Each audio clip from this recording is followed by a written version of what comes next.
ಕೇಸ್ನಲ್ಲಿ acquittal committee ರಚನೆಗೆ ಈಗ ಆಗ್ರಹ ಕೇಳಿ ಬರ್ತಾ ಇದೆ. ಸರ್ಕಾರದ ಮೇಲೆ ಸೌಜನ್ಯ ತಾಯಿ ಕುಸುಮಾವತಿ ಒತ್ತಡವನ್ನ ಹಾಕಿದ್ದಾರೆ. ಸೌಜನ್ಯ ಕೇಸ್ನಲ್ಲಿ ಹೆಜ್ಜೆ ಹೆಜ್ಜೆಗೂ ಕೂಡ ತಪ್ಪುಗಳಾದ್ವ ಹಾಗಾದ್ರೆ ಸೌಜನ್ಯ ಪ್ರಕರಣಕ್ಕೂ ಸಿಗುತ್ತಾ ತಾರ್ಕಿಕ ಅಂತ್ಯ? ಸಿಗ್ಲೇಬೇಕು. ಸೌಜನ್ಯ ಪ್ರಕರಣಕ್ಕೆ ಹಾಗಾದ್ರೆ ಸಿಗುತ್ತಾ ಮರುಜೀವ?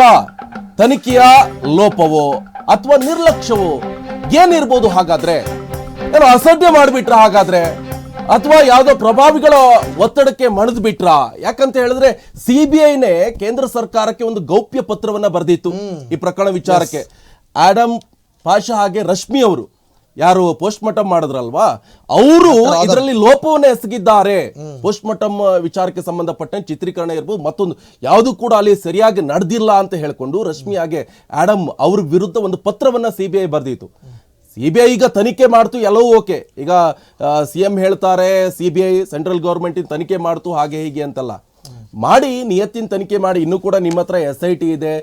ಈಗ ಬಿಜೆಪಿ ಅವರು ಕೂಡ ಅದನ್ನೇ ವಾದ ಮಾಡ್ತಾ ಇದ್ರೆ NIA ತನಿಖೆ ಮಾಡುವಂತ ವಿಚಾರಕ್ಕೆ. ಯಾಕಂತ ಹೇಳಿದ್ರೆ ಏನಾದ್ರೂ ಈ ಮನಿ ಲಾಂಡ್ರಿಂಗ್ ಆಯ್ತಾ ಅಂತ. ಯಾಕಂತ ಹೇಳಿದ್ರೆ ಬೇರೆ ಏನಾದ್ರೂ ಬೇರೆ ಸ್ಟೇಟೋ ಅಥವಾ ಬೇರೆ ಇಂಟರ್ನ್ಯಾಷನಲ್ ಇಂದ ಯಾವ್ದಾದ್ರು ಸಂಘ ಸಂಸ್ಥೆಗಳಿಂದ ದುಡ್ಡು ಬಂತ ಅದ್ರ ಬಗ್ಗೆ ಚೆಕ್ ಮಾಡಿ ಅಂತ ಹೇಳ್ತಿದ್ರು. ಆದ್ರೆ ನಿಮ್ಗೆ ಏನೇ ಮಾಡ್ಕೊಂಡು ಹೋಗಿ ಹಾಳಾಗಿ ಹೋಗಿ, ಆದ್ರೆ ಸೌಜನ್ಯ ಪ್ರಕರಣಕ್ಕೆ ನ್ಯಾಯ ಸಿಗಬೇಕಷ್ಟೇ. ಯಾಕಂತಂದ್ರೆ ಪಾಪಿಗಳು ಸಿಕ್ಕಾಕೊಳ್ಬೇಕು. ನೀವ್ ಹೇಳ್ತಾ ಇದ್ರಿ ಡಾಕ್ಟರ್ ಆದಮ್ ಮತ್ತೆ ರಶ್ಮಿ ಅಂತ, ಅದ್ರ ಜೊತೆ ಇನ್ನೊಂದು ಹೆಸರು ಸೇರಿಸ್ಬಿಡೋಣ, PSI ಯೋಗೇಶ. ಇವ್ರನ್ನೆಲ್ಲ ಕರ್ಸಿ ಈಗ ಇರೋದು ಒಂದೇ ದಾರಿ. ಒಂದು ದಾರಿ, ಈಗ ಚಿನ್ನಯ್ಯ ಏನೋ ಸೌಜನ್ಯನ ಬಗ್ಗೆ ಯೂಟ್ಯೂಬ್ ಗಳಲ್ಲಿ ಹೇಳಿಕೆ ಕೊಟ್ಟಿದ್ದಾನೆ, ಅದ್ರ ಬಗ್ಗೆ SIT ಒಂಚೂರು ಅದನ್ನ ಬಿಸಿ ಮುಡಿಸುವಂತ ಕೆಲಸ ಆಗ್ಬೇಕು. ಆಮೇಲೆ ಮಂಡ್ಯದ ಒಬ್ಳು ಲೇಡಿ ಬಂದಿದ್ದಾರೆ, ಅವರು ಎಲ್ಲ ಇವತ್ತು ಬಂದಿದ್ದಾರೆ ಫೇಕ್ ಅಂತ ಒಂದಷ್ಟು ಹಲವು ಮಾಧ್ಯಮಗಳು ಸುದ್ದಿ ಮಾಡ್ತಾ ಇದೆ ನಿಕೇಶ್. ಆದ್ರೆ ಫೇಕು ಅಲ್ಲ ಪಾಕು ಅಲ್ಲ. ಇಲ್ಲಿ ಕೇಳಿಲಿ, 2 ವರ್ಷದ ಹಿಂದೆನೆ ಅವಮ್ಮ ಒಡ್ಲಾಡ್ತಾವಳೆ, 2 ವರ್ಷದ ಹಿಂದೆಯಿಂದನೇ ಅವಮ್ಮ ಮಾತಾಡ್ತಾ ಇರೋದು. ಈಗ ಅವಮ್ಮ ಬೆಳಕಿಗೆ ಬರ್ತಾ ಇರೋದಷ್ಟೇ. ಬಟ್ 2 ವರ್ಷದ ಹಿಂದಿನಿಂದಲೂ ಇದನ್ನು ಇಟ್ಕೊಳ್ಳಿ, ನೀವು ಚಿನ್ನಯ್ಯರೊಂದು ಇಟ್ಕೊಳ್ಳಿ, ಈ ಮಂಡ್ಯ ಲೇಡಿ ಇಟ್ಕೊಳ್ಳಿ. ಮೇನ್ ಆಗಿ ಡಾಕ್ಟರ್ ಆದಮ್ ಇಲ್ಲ, ಅವರು ಸಾವನ್ನಪ್ಪಿದ್ದಾರೆ. ಅದೇ ಈಗ ಹೋಗ್ತಾ ಪ್ರಕರಣದ ಒಬ್ಬೊಬ್ಬರೇ ಸತ್ ಹೋಗ್ತಾ ಇದ್ದಾರೆ. ಡಾಕ್ಟರ್ ರಶ್ಮಿ ಇರ್ಲಿ, ಯೋಗೇಶ್ ಕರ್ಸಿ, ಮೇನ್ ಆಗಿ ಯೋಗೇಶ್ ಕರ್ಸಿ. ಯಾಕಂದ್ರೆ ಅವ್ರ ಮೇಲೆ ಒಂದು ಆರೋಪ ಇದೆ, ವೆಜನಲ್ ಸ್ಯಾಂಪಲ್ಸ್ ಅನ್ನ 12 ದಿನ ಸ್ಟೇಷನ್ ಒಳಗಡೆ ಇಟ್ಟಿದ್ರು. ಇದು ಕನ್ಫರ್ಮ್, ಇದು ಸಿಬಿಐ ರಿಪೋರ್ಟ್ ಅಲ್ಲೂ ಕೂಡ ಇದೇ ಇದೆ, ಜಡ್ಜ್ಮೆಂಟ್ ಕಾಪಿಲೂ ಕೂಡ ಇದೆ. ಇದು ಯಾಕೆ ಹೀಗಾಯ್ತು, ಕಾರಣ ಏನು ಇದಕ್ಕೆ? ಇವ್ರನ್ನೆಲ್ಲ ಕರ್ಸಿ, ಇವ್ರನ್ನೆಲ್ಲ ನೀವು ಇವರು ಒಂದ್ ವೇಳೆ ಇವರೆಲ್ಲ ಅಧಿಕಾರದಲ್ಲಿದ್ರೆ ಇವರಿಗೆಲ್ಲ ಸಸ್ಪೆಂಡ್ ಮಾಡಿ ಮನೆಗೆ ರಜಾ ಕೊಟ್ಬಿಟ್ಟು ಕರ್ಸ್ಬಿಟ್ಟು ನೀವು ವಿಚಾರಣೆ ಮಾಡಿ. ವಿಚಾರಣೆ ಮಾಡೋದ್ ಬಿಟ್ಟು ಹೆಂಗೆ? ಓಕೆ, ಅಕ್ವಿಟಲ್ ಕಮಿಟಿ ಯಾಕೆ ಬೇಕು ಅಂತ ಹೇಳಿ ನಾನು ಪಟ ಅಂತ ನೋಡ್ತಾ ಹೋಗೋಣ. ಶೇಕಡ 50% ಕೇಸ್ಗಳಲ್ಲಿ ನಿರ್ದೋಷಿ ಎಂಬ ತೀರ್ಪುಗಳು, ಶೇಕಡ 50% ಕೇಸ್ಗಳಲ್ಲಿ ನಿರ್ದೋಷಿ ಎಂಬ ತೀರ್ಪುಗಳು ಬಂದ್ಬಿಡ್ತವೆ ನಿಕೇಶ್. ಯಾಕಂತಂದ್ರೆ ನೋಡಿ, ಈಗ ನಾನ್ ತಪ್ಪು ಮಾಡಿರ್ತೀನಿ, ಆದ್ರೆ ನಾನ್ ನಿರ್ದೋಷಿ ಅಂತ ಬಂದ್ಬಿಡುತ್ತೆ. ನಾನು ತಪ್ಪು ಮಾಡಿದ್ರು, ಒಂದ್ ವೇಳೆ ಸಂತೋಷ್ ತಪ್ಪು ಮಾಡಿದ್ರು ಅವ್ನು ನಿರ್ದೋಷಿ ಅಂತ ಬಂತ, ಈ ಆಂಗಲ್ ಅಲ್ಲೂ ಪರೀಕ್ಷೆ ಮಾಡ್ತಾರೆ. ನಾನು ಪ್ರತಿ ಸಲ ಹೇಳ್ತಾ ಇದ್ದೆ ನಿಕೇಶ್, ನಿಮಗೆ ಅನ್ಸುತ್ತಾ ಸಂತೋಷ್ ರಾವ್ ತಪ್ಪು ಮಾಡಿದ್ರೆ ಆ ಸಾಕ್ಷ್ಯಗಳನ್ನ ಮುಚ್ಚಾಕೋಕೆ ಸಂತೋಷ್ ರಾವ್ ಅಷ್ಟೊಂದು ಪ್ರಬಲ ಬಲಾಢ್ಯ ಅಂತ ನಿಮಗೆ ಅನ್ಸುತ್ತಾ? ಈ ಪಾಯಿಂಟ್ ಆಗ್ತಾ ಇದ್ರಿ. ಕ್ರಿಮಿನಲ್ ಕೇಸ್ಗಳಲ್ಲಿ ಏಕಪಕ್ಷೀಯ ತನಿಖೆ ಆರೋಪ ಕೇಳಿ ಬರ್ತಾ ಇದೆ. ಭ್ರಷ್ಟಾಚಾರದ ನೆರಳಿರೋದನ್ನು ಕೂಡ ಪತ್ತೆ ಹಚ್ಚಲು ಕಮಿಟಿ ರಚನೆ ಮಾಡಬೇಕಾಗುತ್ತೆ. ಆರೋಪಿ ಖುಲಾಸೆಯಾಗಲು ಕಾರಣಗಳ ಪರಿಶೀಲನೆ ಮಾಡಬೇಕಾಗುತ್ತೆ. ತನಿಖಾಧಿಕಾರಿಯಿಂದ ಮಾಹಿತಿ ಪಡೆದು ಪರಿಶೀಲನೆ ಮಾಡಬೇಕಾಗುತ್ತೆ. ಲೋಪ ಕಂಡು ಬಂದರೆ ಇಲಾಖೆ ತನಿಖೆಗೆ ಆದೇಶ ಹೊರಡಿಸಬೇಕಾಗುತ್ತೆ. ತನಿಖಾ ದೌರ್ಬಲ್ಯ ನಿಲ್ಲಿಸಲು ಅಕ್ವಿಟಲ್ ಕಮಿಟಿಯನ್ನ ಮಾಡಬೇಕಾಗುತ್ತೆ. ಅಕ್ವಿಟಲ್ ಕಮಿಟಿ ಒತ್ತಡ ಯಾಕೆ? ನೆಕ್ಸ್ಟ್ ಈಗ ಇದೇ ವಿಚಾರಕ್ಕೆ ಸಂಬಂಧಪಟ್ಟಂತೆ ಹಾಗಾದ್ರೆ ಅಕ್ವಿಟಲ್ ಕಮಿಟಿ ಒತ್ತಡ ಯಾಕೆ ಕೇಳಿ ಬರ್ತಾ ಇದೆ? ಸೌಜನ್ಯ ಕೇಸ್ನಲ್ಲಿ ಲೋಪ ಎಸಗಿರುವಂತ ಆರೋಪ ಇಲ್ಲಿ ಕೇಳಿ ಬರ್ತಾ ಇದೆ. ಯಾವಾಗ ಸ್ಟಾರ್ಟ್ ಆಯಿತು ಅವತ್ತಿಂದನೂ ಕೇಳಿ ಬರ್ತಾ ಇರುವಂತದ್ದು. ಅದಕ್ಕೆ ಇಡೀ ರಾಷ್ಟ್ರ ಮಟ್ಟದಲ್ಲಿ ದೊಡ್ಡ ಮಟ್ಟದಲ್ಲಿ ಸದ್ದು ಮಾಡಿರೋಕೆ ಕಾರಣನೇ ಇಷ್ಟೇ, ಇಲ್ಲಿ ಯಾರೋ ಪ್ರಭಾವಿಗಳು ಇನ್ವಾಲ್ವ್ ಆಗಿದ್ದಾರೆ ಎನ್ನುವಂತ ವಿಚಾರಕ್ಕೆ ಸೌಜನ್ಯ ಕೇಸ್ನಲ್ಲಿ ಲೋಪ ಎಸಗಿರುವಂತ ಆರೋಪ. ನೆಕ್ಸ್ಟ್ ಇದೇ ವಿಚಾರಕ್ಕೆ ಅಧಿಕಾರಿಗಳು ಹಾಗೆ ವೈದ್ಯರು ಸೇರಿ ಹಲವರ ಮೇಲೆ ಆರೋಪ ಕೇಳಿ ಬಂತು. ನಾನು ಈಗಾಗಲೇ ಹೇಳಿದ್ದೇನೆ, ಆಡಮ್ ಜೊತೆಗೆ ರಶ್ಮಿ, ಇವರಿಬ್ಬರು ಜೊತೆಗೆ ಈಗ PSI, ಇವ್ರು 3 ಜನರು ಏನೋ ಲೋಪ ಮಾಡಿದ್ದಾರೆ. ಲೋಪ ಮಾಡಿದ್ರು ಅವ್ರನ್ನು ಒದ್ದು ಹಾಕ್ಬೇಕು, ಆದ್ರೂ ಲೋಬ್ರಿಲ್ಲ, ಹೋಗ್ಬಿಟ್ಟಿದ್ದಾರೆ, ದೇವರೇ ಕರ್ಸ್ಕೊಂಡ್ಬಿಟ್ರು. ಅಕ್ವಿಟಲ್ ಕಮಿಟಿ ರಚನೆಗೆ ಸೂಚನೆ ಕೊಟ್ಟಿರುವಂತಹ CBI ಕೋರ್ಟ್, ಯಾಕಂತ ಹೇಳಿದ್ರೆ ಹಿಂದೆ ಒಂದು ಗೌಪ್ಯ ಪತ್ರವನ್ನ ಬರೆದಿತ್ತು, ಅಕ್ವಿಟಲ್ ಕಮಿಟಿಯನ್ನು ರಚನೆ ಮಾಡಬೇಕು. ಯಾಕಂತ ಹೇಳಿದ್ರೆ ಲೋಪ ದೋಷ ಆದಂತ ಸಂದರ್ಭದಲ್ಲಿ ಸರಿಯಾದಂತ ಮಾಹಿತಿಯನ್ನು ಕೊಡ್ಬೇಕಾಗತ್ತೆ, ಇಲ್ಲ ಅಂತ ಹೇಳಿದ್ರೆ ಅವರೇ ಆರೋಪಿಗಳಾಗ್ಬಿಡ್ತಾರೆ. 2022 ಜೂನ್ 16 ಆದೇಶವನ್ನ ಕೊಟ್ಟಿರುವಂತಹ CBI ಕೋರ್ಟ್ ಸಾಕ್ಷ್ಯ ಸಂಗ್ರಹದಲ್ಲಿ ತನಿಖಾಧಿಕಾರಿಗಳು ವಿಫಲ ಆರೋಪ ಕೇಳಿ ಬಂತು. 2022 ಜೂನ್ 16 ಆದೇಶವನ್ನ ಕೊಟ್ಟಿದೆ ಸಿಬಿಐ ಕೋರ್ಟ್. ಸೊ ಇದಾದ ನಂತರ ಇವಾಗ ಏನಾಯ್ತು, 2025 ಇಲ್ಲಿ 25ರಲ್ಲಿ ಏನಾದ್ರೂ ನ್ಯಾಯ ಸಿಗುತ್ತಾ? ಹಾಗಾದ್ರೆ ಇಷ್ಟು ವರ್ಷದ ನಂತರ ಅನ್ನೋ ಪ್ರಶ್ನೆಗಳು. ಸಿಗದೇ ಇರುವಂತ ನ್ಯಾಯ ಸೌಜನ್ಯಗೆ ಇವಾಗ ಸಿಗುತ್ತೆ, ಇನ್ನಾದ್ರೂ ಅಟ್ಲೀಸ್ಟ್ ಕಚ್ಕೊಬೋದಾ ಈ ಕೇಸು ಅಂತ. ಓಕೆ, ನೆಕ್ಸ್ಟ್ ಅಲ್ಲಿವರೆಗೂ ಹೇಳಿದ್ರು 2022 ನಿಕೇಶ್ ಹೇಳಿದ್ರು. ಬನ್ನಿ ಆಮೇಲೆ ಏನಾಯ್ತು? ಸೌಜನ್ಯ ಕೇಸ್ ಹೆಸರಿಗಷ್ಟೇ ಅಕ್ವಿಟಲ್ ಕಮಿಟಿ. ನಾನು ಆಗ್ಲೇ ಹೇಳಿದ್ನಲ್ಲ ನಿಕೇಶ್, ಒಂದು ಕಮಿಟಿ ರಚನೆ ಆಗುತ್ತೆ. ಸೌಜನ್ಯ ಕೇಸ್ ನಲ್ಲಿ ಈಗಾಗಲೇ ಅಕ್ವಿಟಲ್ ಕಮಿಟಿ ಸರ್ಕಾರ ರಚಿಸಿತ್ತು, ಕಾಂಗ್ರೆಸ್ ಸರ್ಕಾರ. ಪಿ ಹರಿಶೇಖರನ್ ಅಧ್ಯಕ್ಷತೆಯಲ್ಲಿ ಅಕ್ವಿಟಲ್ ಕಮಿಟಿ ರಚನೆ ಆಗಿತ್ತು. ಯಾವಾಗ? 24 ಡಿಸೆಂಬರ್ 30 2024 ಡಿಸೆಂಬರ್ 30 ಹರಿಶೇಖರ್ ನೇತೃತ್ವದಲ್ಲಿ ಒಂದು ಸಭೆ ಆಗಿತ್ತು. 2025 ಜನವರಿ 2 ಮತ್ತೊಂದು ಸಭೆ ಆಗಿತ್ತು, ಚರ್ಚೆ ಮಾಡಿದ್ರು. ಆದ್ರೆ ಏನ್ ಪ್ರಯೋಜನ ಆಯ್ತು? ಕಮಿಟಿ ರಚನೆ ಮಾಡಿ ಸುಮ್ಮನಾಗ್ಬಿಟ್ಟಿದೆ ಸರ್ಕಾರ.